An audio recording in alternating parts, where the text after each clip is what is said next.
कौन है बाहर? ए जी देखिए तो कौन है। पति बाहर जाता है, दरवाजा खोलता है तो सामने खड़ी होती है माँ। माँ जी आप हम लोगों की बात सुन रही थी? सुन क्या रही थी? अरे जोर जोर से चिल्ला रहे थे तुम दोनों, तो सुनाई पड़ रही थी, और नहीं तो क्या। हाँ वो तो ठीक है, लेकिन कुछ सुना तो नहीं ना? देख बहू, इतने आम खाना ठीक बात नहीं। अरे पेट में गर्मी कर देता है। 3-4 किलो आम कोई रोज खाता है क्या? चलिए माँ जी, अब बात खुल ही गई है तो ठीक है, अच्छा ही है। अब बाहर जाकर पार्क में पेड़ के नीचे बैठकर आम तो नहीं खाने पड़ेंगे मुझे। क्या तू ये रोज रोज? हाँ, ये जो रोज रोज हाथ में 100 रुपए लेकर मैं निकलती हूँ ना, उससे आम खरीद कर पार्क में बैठकर खा पी कर आती हूँ मैं। हाय रे, तुझे शर्म नहीं आती?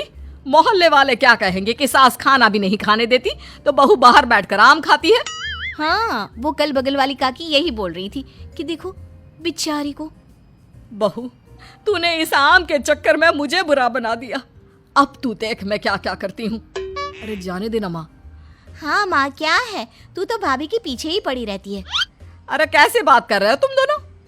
पैदा किया है मैंने तुम लोगों को और मुझे ही बुरा बना रहे हो। रहने दीजिए ना माँ जी, अब कुछ दिन तो बचे हैं, फिर तो आम दिखना ही बंद हो जाएगा।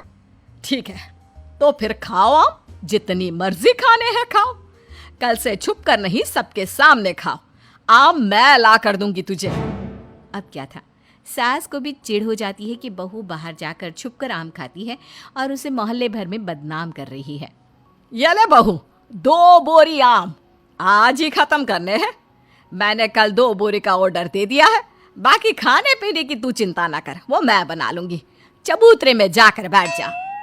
अब कोई भी आने जाने वाला देखता कि बहू बैठकर आम खा रही है और सास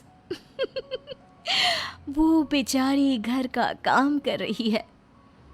अरे गुड्डू की अम्मा, तू ही काम करती है क्या? ये बहू, इसको तो मैंने रास्ते में आम खाते देखा था। पूछा तेरी सास खाना नहीं देती तो कह रही थी नहीं। हाँ, बहू है तो कुछ भी बोलती है।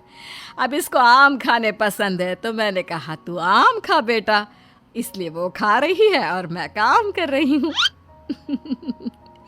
लेकिन बहू बोरी भर भर कर आम खाकर इतनी पक जाती है कि एक दिन टपक ही जाती है। नहीं नहीं माँ जी, अब नहीं होगा, इतने आम मैं नहीं खा सकती। अरे कैसी बात कर रही है बहू, अभी तो 2 बोरी और है। हाँ, तभी ननद आ जाती है। और क्यों रे छिटकी, देख तेरी भाभी की कैसी खातिरदारी कर रही हूँ। तुझे भी ऐसी ही सास चाहिए ना?